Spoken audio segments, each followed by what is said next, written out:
Good morning.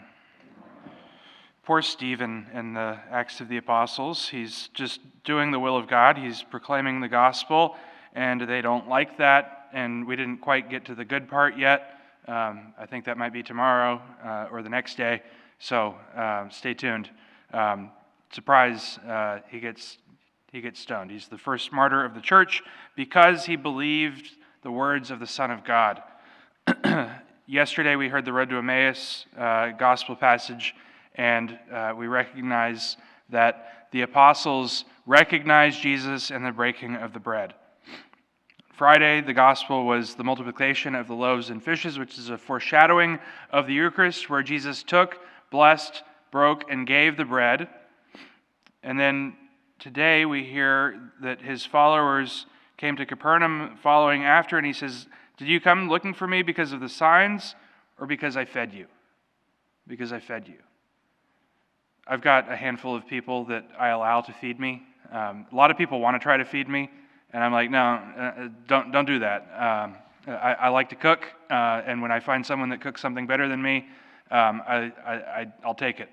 But don't just bring me food, because I'm going to be like, hey, don't do that. I'm probably going to throw it away.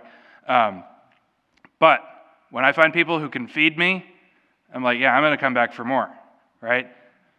When mom makes her whatever special meal it is, if it's the lasagna that takes 97 hours to prepare, right? And mom says, hey, we're going to have the lasagna. I made the special lasagna. You're going to go get it, right?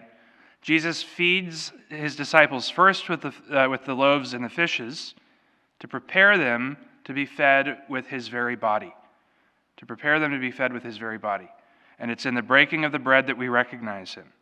It's because we acknowledge that he's not just nourishing our body, but he's nourishing our soul.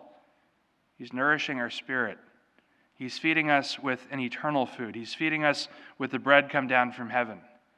He's feeding us with something that will not perish. He's feeding us to prepare us for eternal life. And so we recognize in the breaking of the bread that Jesus is desiring to give us something new. The opening prayer, we heard from St. Paul, the idea of taking off the old man and putting on Christ. Right? That's the process of conversion, is taking off the old man, taking off Tim Nadolsky, the guy that is not always nice to fellow motorists, the guy that likes to make sarcastic comments that are probably inappropriate, especially from the pulpit, the guy that likes to push people's buttons, the guy that wants to do his own thing, right, and not the will of God. It's to take that off, right? To take that off, to throw it away, and to put on Christ, to clothe ourselves with that new man. All of us have to do that. All of us have to take our old self, all of us have to take that part that just wants to be in the world and of the world. We have to take that and we have to get rid of it. We have to put on Christ. It's like a boot camp, really, for all of us, where we're kind of broken down and then we're built back up. Right? We're built back up into something new. We're built back up into something holy. We're built back up into Christ. We're conformed to Christ, who desires to feed us, who desires to nourish us, who desires to build us up. Not to build us up into something great here so that the Sanhedrin and the Pharisees can look and say, yeah, good. You're good. You're successful. You're like us.